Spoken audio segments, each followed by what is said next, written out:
Efendim Sağlığınıza Kulak Verin programından herkese merhabalar, mutlu akşamlar sevgili izleyenler. Sağlığınıza kulak verin de bugün ne konuşacağız? Uyku apnesi ve horlamayı konuşacağız. Doktor ÖzKBB Kulak Burun Boğaz Uzmanı Profesör Doktor Mahmut Özkırış hocam bizlerle beraber. Hoş geldiniz hocam. Hoş bulduk. Nasılsınız? Sağ olun, sizler nasılsınız? Ben de iyiyim, teşekkür ederim. Uyku apnesi ve horlamayı aslında daha önce konuşmuştuk. Evet. Ama bununla ilgili gelen sorular ve inanılmaz bir sıkıntı yaşıyor insanlar bu konuyla alakalı. Tekrar bu konuyu konuşmuş olacağız. Çünkü detayları çok fazla, bilinmeyenleri çok fazla, basit gibi duruyor ama değil. Bunun tüm detaylarını hocamla beraber konuşuyor olacağız. Sizler de sorularınızla programımıza katılabilirsiniz. Ekranlarınızda gördüğünüz numaralardan sorularınızı değerli hocama iletebilirsiniz. Uyku apnesi ve horlama dedik ama hocam öncelikle uyku apnesi nedir? Onunla başlayalım dilerseniz ya da horlamayla başlayalım. Tabii. Tanımlarıyla neler söylemek istersiniz? Tabii siz de buyurdunuz. Gerçekten daha önceki programlarımızda da bundan bahsetmiştik ama çok yaygın olduğu için, çok bu konunun değinilmesini, anlatılmasını hastalarımız çok istediği için biraz daha ayrıntılandıralım istedik. Gerçekten uyku apnesi toplumda oldukça sık. Özellikle baktığımızda erkek popülasyonda, yani erkek toplumda biraz daha fazla gözlemliyoruz aslında.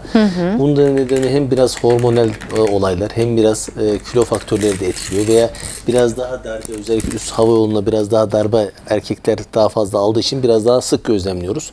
Bakıldığında özellikle 30 yaş altı popülasyonda, 30 yaş altı grupta %10 olarak hesaplanmış bunun sıklığı.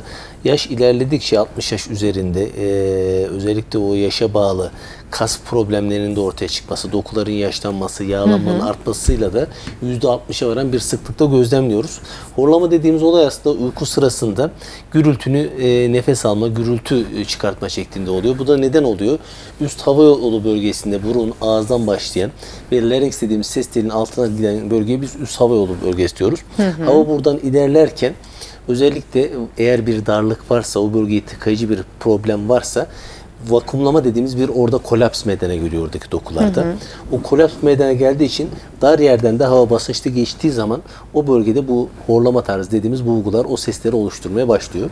Tabii apne dediğimiz olay, uyku apnesi biraz daha farklı. Horlama sadece bu bölgenin hani gürültülü bir ses çıkartılması oluyor Gelmesi, aslında. ses çıkarması durumu. Tabii. Apne dediğimiz olay ise baktığımızda bizim tıp olarak apneyi tarif edecek olursak uyku sırasında böyle nöbetler halinde 10 saniye geçen nefeste duraksama, nefesin tamamen kesilmesi olayı.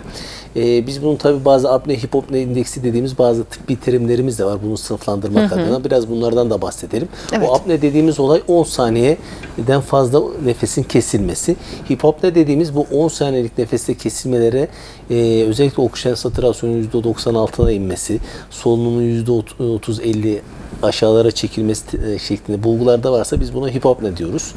Apne hipopne indeks dediğimiz bunun oranının da işte 5'in altında olursa hafif apne, obstrüktif apne diyoruz. 5-15 arasında olursa orta, 30'un o üzerinde olursa da ağır apne dediğimiz bunun skorlamaları var. Tabii pek çok bulgularla birlikte buna eşlik etmesi olayına da apne olayı adı veriyoruz. Evet. Peki horlama ve uyku apnesi birbiriyle bağlantılı mıdır hocam? Sanki horlamanın devamıymış gibi geliyor. Aslında yani o demin de belirttik, horlama gürültülü uyku hali ama o apne olayı nefesin kesilmesi olayı. Yani nefes o sırada vücut tamamen oksijensiz kalıyor. Oksijen satürasyonu %80'lerin altına kadar inebilme durumu aslında o.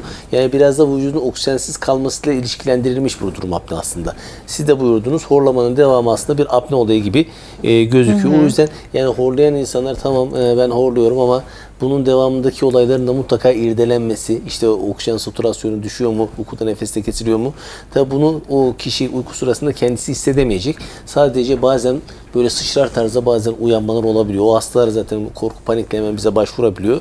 Ama böyle bir olay olmadan işte uykuda nefeste kesilmeleri tarifliyorsa özellikle bunu da yanında yatan partneri veya eşi tarafından zaten bunlar söylenir. Onlar zaten getiriyor daha ziyade bize hastaları. Diyor ki adeta uyku sırasında bu ölüyor, diriliyor diyor. Nefesi kesiliyor. Tekrar birden puf diye nefesini açarak tekrar bir canlanma gibi adeta yeniden doğuyormuş gibi o tür bulgularla bize getiriyorlar. Gerçekten ölümcül komplikasyonlar olabilecek bir durum. Bunlar ihmal edilmemesi gereken durumlar. Yani aniden uykudan nefes kesilip bazen böyle kalp krizinde tetiklediği vakalarla ani ölümler bile gerçekleşebiliyor uyku sırasında. Kişinin kesinlikle bu durumu ihmal etmemesi, mutlaka tedavi protokollerinin uygulanması gereken hasta grupları. Evet, başka sıkıntılara sebebiyet verebiliyor. Şimdi horlamaya baktığımızda çok masum gelebiliyor bize. İşte nedir? Yanınızda yatan kişi ya da etraftaki insanların da belki bu sesten rahatsız olmasıyla gelebilir ama göründüğü kadar da masum değil aslında, değil mi hocam? Nedenlere baktığımızda. Peki tedavi noktasında horlama için neler olabilir? Neler söylemek istersiniz bu anlamda? Öncelikle bir tanının mutlaka konulması lazım. Bu da basamak basamak gidecek tabii ki. Öncelikle bu tür hastaların bize geldiğinde biz anemnez dediğimiz bir hikayesini alacağız. Özellikle beraber eşiyle veya partneriyle gelmesini istiyoruz ki o da uyku sırasında ne gibi olayları maruz kaldığını, bazen hastalar eşinin veya işte partnerinin videosunu çekip bize getiriyorlar. İşte uykudaki hali bu hocam diyor. Gerçekten o tür hastalar bize geldiğinde, özellikle de kiloluysa, yani tamamen nefesi kesiliyor ve birden tekrar başlıyor. Yani böyle bir ataklarla geliyor bize. Özellikle bu tür hastalar işte sabahları kalktığında bunları hep irdeliyoruz. İşte yorgun uyanıyor musunuz? Gün içerisinde konsantrasyonunuz nasıl? En ufak bir mesela televizyon karşısına geçtiğinizde veya bilgisayar karşısında birden uyuklamaya başlıyor musunuz? İşte araba sırasında araba kullanırken böyle uyuklama atakları olan hastalar bile olabiliyor. Bunlar gerçekten irdelenmesi gereken, anemnezin alınması gereken hasta grupları. Bunlardan ayrıntılı bir anemnez aldıktan sonra da biz fizik muayeneye başlıyoruz. Yani özellikle üst hava yolunun değerlendirilmesi lazım. Yani burada bu problemi açıklayacak bir tıkanıklık var mı? Zaten burada uyku apnesi diyoruz ama bunun aslında tıbbi terimine baktığımız zaman obstrüktif apne diyoruz. Yani tıkayıcı bir apne var mı? Oraya bakmak lazım. Bu tıkayıcı olayı da nerede? Üst hava yolunun neresinde var bu? Biz işte burun anatomisini değerlendiriyoruz. Bunu daha önceki programlarımızda hiç burunu anlatırken işte burada deviyasyon dediğimiz evlilikten bahsetmiştik. İşte polipler, alerjiye bağlı üreyen netlerden bahsetmiştik veya burun konkaları adı verdiğimiz burun normal var olan netlerinin ileri derecede büyümesi, hep bunlar o horlamayı, uyku apnesini tetikleyici risk faktörleri aslında. Biz de zaten bunları muayene sırasında hep değerlendirmiş oluyoruz. Burun anatomisini değerlendirdikten sonra çene yapısına bakmaya çalışıyoruz hastanın. Normal bir kapanması tam mı? Veya bazen retrogonati dediğimiz çene arkaya doğru doğumsal olarak gitmiş olabiliyor. Gelişimsel olarak öyle olmuş olabiliyor. Bu da ne olacak? Gırtlak bölgesinin tıkayıcı bir problem olarak karşımıza çıkabilecek. Veya bazen ileri derecede işte kilolu hastalarda, kısa boyunlu hastalarda şuradaki anatomik yapıda bayağı bir daralma meydana geliyor. Onlar hep biz endoskoplarla, işte önce rigid endoskoplarla değerlendiriyoruz anatomiyi. Ondan sonra da flexible dediğimiz direkt burundan kıvrımlı, böyle bizim görebileceğimiz aynı elektrik kablosu gibi aletlerle girerek nefes alıp vermesini istiyoruz aslında veya öksürmesini istiyoruz. Orada bir kolaps meydana geliyor mu nefes alırken, yani daralma meydana geliyor mu? Tüm anatomiyi değerlendiriyoruz veya bazen hiç bu bölgede tıkanma olmadan santral apneler adı verdiğimiz bazı nörolojik hastalıklarda da bu tür apneler meydana gelebiliyor. Bunlar hep muayeneyle ayrıntılı değerlendirilmesi gereken hastalar.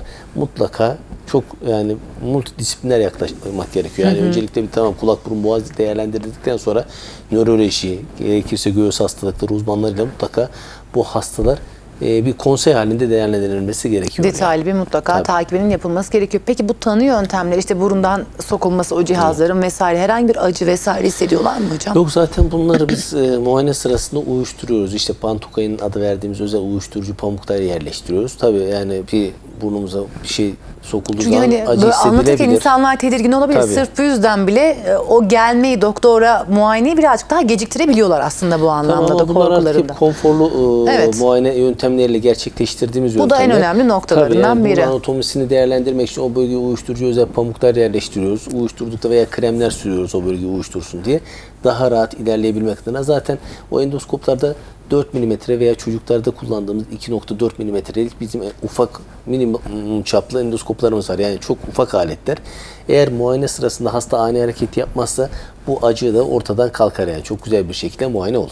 O yüzden korkmalarına, kaybetmelerine gerek bir durum olmuyor. Ama burada hastanın öyküsü ve tanı yöntemlerinde çok fazla etkili olmuş oluyor. Nedene göre de sonra geçiyoruz tedavi yöntemlerine. Neler uygulayabiliyoruz hocam şu anda günümüzde? Burada tabii bu hastalara baktığımızda bir obstrüksiyon varsa mutlaka o tıkanıklığın açılması gerekiyor başlangıçta. İşte burun anatomisinde o demin de belirttiğimiz deviyasyon, polip, konka veya sinüzite bağlı oradaki mukozanın ödemlenmesine nefesinden kaynaklanan bir problem varsa biz bunları cerrahi olarak ortadan kaldırıyoruz birincil olarak.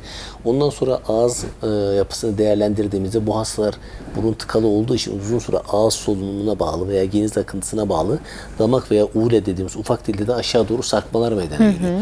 Yine bunları yukarıya kaldırmak adına çünkü onlar burun tıkandığı için ağızdan nefes almasına bağlı onlar da aşağı doğru sallanıp o bölgeyi tıkayıcı etki oluşturduğu için buraya da gerekirse cerrahi müdahaleler veya radyo frekans yöntemleriyle o bölgeyi yukarıya kaldırıp anatomiyi açmak adına biz müdahaleler yapabiliyoruz. Veya bazen doğumsal olarak gene bademcik dokusu ileri derecede büyük olabiliyor bu hastalarda. Hep bunlar muayene yöntemleriyle değerlendirildikten sonra. Çok farklı nedenleri olabiliyor değil mi? Adeta o bölgeyi tıkayıcı bir et parçası gibi o bölgeyi tıkayabiliyor. Bu sefer de ne olacak? Oradan gene dar alandan hava geçerken o horlama sesini meydana getirebilecek. Biz o üst hava yolunu açarken tabii burnunu açtıktan sonra bu tür özellikle tıkayıcı bademcik dokusu varsa veya bazı hastalarda geniz eti problemleri olabiliyor. Yine bunları açmak adına o bölgeyi açmak adına o bademcik dokusunun alınması gerekebiliyor. Bunlar hep multiple cerrahiler dediğimiz çoklu cerrahi yaklaşımlar bunlar aslında. Yani bunlar hastaya göre değişecek, hastaya göre uygulanması gereken yöntemler. Mesela geçen ay ameliyat ettiğimiz hasta gene uyku apnesiyle gelen, bu da ses telinde polip adı verdiğimiz, aynı zamanda ses kısıklığıyla başvuran bir hastaydı. Ses telinin açılıp kapanan organ bunlar. O bölgede polip adı verdiğimiz böyle ilerleyici, böyle adeta ses telinin fıtıklaşması adı verdiğimiz bazı dokular gelişebiliyor. Özellikle ses yoğun kullanılan bu imam olabilir, müezzin olabilir veya ses sanatçısı olabilir. Bunlar da çok sık gözlemlediğimiz bulgular aslında. Bu hasta mesela sık bize horlamayla geldi. Bir baktık ki orada et dokusu gelişmiş. Yani polip dediğimiz, nodül dediğimiz doku gelişmiş.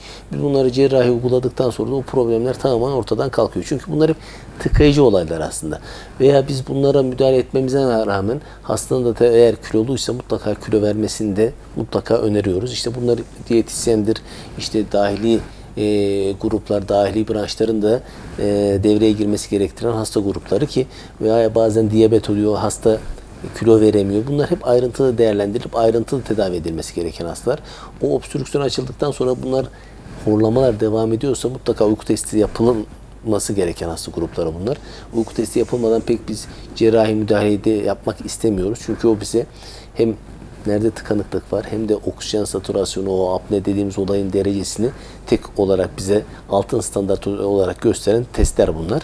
Bunlar aslında bunları da yapan göğüs hastalıkları veya nöroloji doktorları tarafından gerçekleştirilen testler. Hep bunlar demin de belirttik multidisipliner yaklaşımların gerektiği hasta grupları.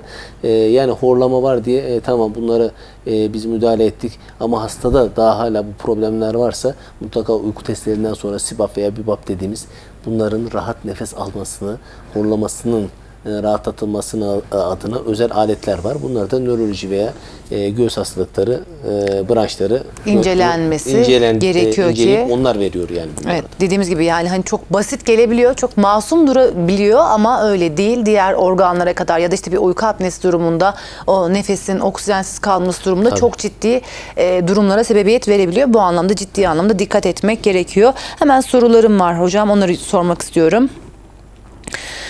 Merhabalar demiş izleyicimiz. Sabahları ağız kuruluğu ve boğaz ağrısı yaşıyorum. Bunun nedeni ne olabilir diye sormuş izleyicimiz.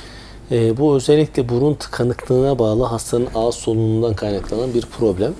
Uyku apnesi olan veya obstrüktif uyku apnesi olan hastalarda zaten özellikle sabahları ağız kuruluğu, yorgun uyanmalar, ağızda metalik bir tat çok sık bir bulgu olarak karşımıza geliyor. Bu hasta grubunda da en önemli neden burun tıkandığı için ağızdan nefes almasına bağlı ağız ve farinks bölgesi adı verdiğimiz ağzın arka tarafında aşırı derece kuruma, yabancı cisim hissi veya geniz akıntısına bağlı takılma hissi, sabahları öksürük ataklarıyla çok sık uyanıyor bu hastalar. En önemli problem bunlardaki ana neden burun tıkanıklığıdır. Evet, burun tıkanıklığı olabilir. Yine bir sorumuz var hocam. Hayırlı cumalar demiş izleyicimiz. Hayırlı cumalar efendim. Uyku apnesi tehlikeli bir hastalık mıdır diye sormuş. Tedavi olmazsa kesinlikle tehlikeli bir hastalık. Tabii de. Demin de belirttik yani ani ölümlere varana kadar veya uykuda ani kalp krizleri, kalp durmasına varana kadar problemler, bunlar kardiyolojik problemler veya hipertansiyonu tetikleyen, metabolik sendrom dediğimiz kişinin kilo verememesi, kilonun aşırı artması, diyabet gibi pek çok bulguları tetikleyen risk faktörlerini doğurabilen bir problem aslında veya bazı hastalarda nörolojik problemler bile meydana getirebiliyor. İşte pıhtı atılması, beyin stroke dediğimiz beyindeki o damarların tıkanmasına bağlı beyin omurisi kaynaklı oluyor bu daha ziyade. Yani vücut oksijensiz kaldığı için kalbe aşırı yük binmesinden kaynaklı kalpte ne oluyor? Aşırı bir taşikardi adı verdiğimiz fazla çarpma meydana getirebiliyor. Bu da o bölgede aritmiler oluşturarak kalpte yani çok fazla çalışmasına bağlı aritmiler, düzensiz kasılmalar meydana getirdiği zaman kalp içerisinde pıhtı oluşumu meydana getirebiliyor. Bu pıhtılar da nereye atacak? Ya beyine atacak ya da diğer organlara atacak. Bu da karşımıza işte nörolojik sekeller, işte kişinin felç kalmasına varabilen problemler bile meydana getirebiliyor. O yüzden uyku apnesi diye geçmemek lazım. Bunun pek çok organları, pek çok dokuyu etkileyebilecek yan etkilerin olduğu da kafamızdan, aklımızdan çıkartmamamız Bunu gerekiyor. göz ardı etmemek gerekiyor. Yine bir sorumuz var. İyi yayınlar. Hocama bir sorum olacaktı demiş izleyicimiz. Uyku testi evde yapılabilir mi diye sormuş.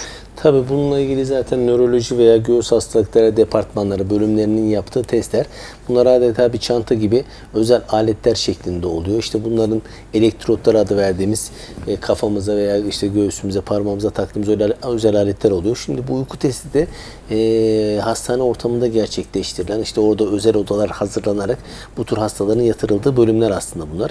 İşte bazen hasta o hastane ortamını yadırgayarak bu ortamda uyuyamayabiliyor. O zaman da bize sağlıklı bir veri vermiyor bu uyku testleri. Ya da uyudu diyelim. Yine insan kendini belki psikolojik Tabii. olarak rahat hissetmiyor. Net verileri verebiliyor mu o zaman? Veremiyor tabii ki. Eğer hasta o uyku periyoduna giremezse biz o uyku sırasında yaşamış olduğu atakları, uyku sırasında yaşamış olduğu o periyotları gözlemleyemeyeceğiz. O testte bize sağlıklı sonuç vermeyecek. Zaten o tür problemlere diyor ki hasta mesela yeterli uyuyamadığı için yeterli veri elde edilememiştir şeklinde bir sonuç olarak karşımıza çıkabiliyor. O yüzden de bunun önüne geçmek, bunu ekart etmek adına evde yapılabilecek, evde uygulanabilecek bu uyku testleri de geliştirildi. Evet. Yine bir sorumuz daha var hocam. Benim eşim geceleri çok yüksek sesle horluyor. Çok yorucu bir iş hayatı var. Ondan olabilir mi diye sormuş izleyicimiz. Tabii biz mesela normal insanlarda da çok yorulmaya bağlı böyle problemler olabilir ama benim hastamdan anladığım, hastanın tariflediği bu sürekli olan bir olay gibi bana geliyor. Yorgunluk tabii etkileyebiliyor veya bazı hastalarda alkol alımına bağlı o bölgedeki yumuşak damak bölgesinde veya baş boyun kaslarındaki gevşemesini sağladığı için o alkol alımı bunlarda o tür problemler olabiliyor ama bunlar işte o dönemde veya o periyotta gerçekleşen bir problem olarak karşımıza çıkıyor. Uzun süreli devam etmiyor bu durumlar. Etmiyor. Tabii yani bu olay sürekli devam ediyorsa işte ağzı açık uyuma, horlama, sabahları işte yorgun uyanmalar, iş sırasında konsantrasyon oluyorsa veya işte eşini takip ettiğinde bu uyku sırasında nefeste bu belirttiğimiz nefeste kesilmeler veya ani uykudan nefessiz kalıp uyanma şeklinde ataklar varsa kafamızda mutlaka uyku apnesi olabilir şeklinde mutlaka bu bölgenin değerlendirilmesi, fizik muayenesinin yapılması adına kulak burun boğaz uzmanının görmesi gerekiyor. Gidiyor olması şart. Peki tamamen kurtulmak mümkün mü hocam uyku apnesinden? Özellikle genç hastalarda obstrüktif tip apnelerde o bölgede tıkayıcı bir problem varsa, hastada boyun yapısı iyi ise, dil kökü de herhangi bir alt üst hava yollarında tam tıkayıcı problemleri biz açtıktan sonra alt hava yollarında obstrüksiyon olmadığı müddetçe kurtulması mümkün tabii ki. Evet, burada Yani daha kaliteli nefes alacak ve daha kaliteli bir yaşam standartına kavuşacak hastaya. Evet, bu da bazen hastalar işte horlama ya da uyku apnesi durumlarında bunu çok sık yaşayıp da aslında bunu işte nefes alma noktasında onu da standart haline bindirebiliyorlar. Alışıyorlar belki bu duruma. Evet. Bir şikayet olarak da ta ilerleyene kadar görmeyebiliyorlar. O yüzden mutlaka dikkat etmek gerekiyor. Vücut aslında bu sinyalleri veriyor bize, değil mi hocam? İşte bende bir sıkıntı var, bende problem var, benim farkıma var diyor. Bunu görmek ve doğru uzmanlara gidiyor olmak burada son derece önemli. Şimdi geçtik uyku apnesine. Uyku apnesinde uyku testlerini yapıyoruz. Bu da yine hastanın öyküsü sanıyorum yine önemli. Son derece önemli. Akabinde süreç nasıl ilerliyor hocam uyku apnesi durumunda? Şimdi, tabii biz demin de belirttik aslında bu öncelikle anamnezimizi, hikayemizi hastadan aldıktan sonra fizik muayenemizi yapıyoruz. Obstrüksiyon varsa o obstrüksiyonu açmamıza rağmen bu tür problemler varsa hastadan mutlaka uyku testi istiyoruz. Bu uyku testi dediğim gibi gece genellikle ondan sonra hasta yatırılarak o gece gözlemleniyor. İşte oksijen parametrelerine bakılıyor, kas hareketleri değerlendiriliyor. Tüm parametreler, o 5 parametremiz var. Onlar değerlendirildikten sonra o apne-hipopne indeksi adı verdiğimiz onlar bakılıyor. Ne kadar nefesi durdu, o nefesin durması sırasında işte solunum ne kadar azaldı, oksijen satürasyonu ne kadar azaldı, o apne hipopne indeksine bakıyoruz. Eğer 0-5 arasında ise basit horlama diyoruz ki bunlar daha ziyade basitle orta tipler obstrüksiyonun göstergesi. Yani o bölgedeki tıkanıklıktan kaynaklı olduğu için bunları mutlaka cerrahiye yönlendirmek gerekiyor bu tür hastaları.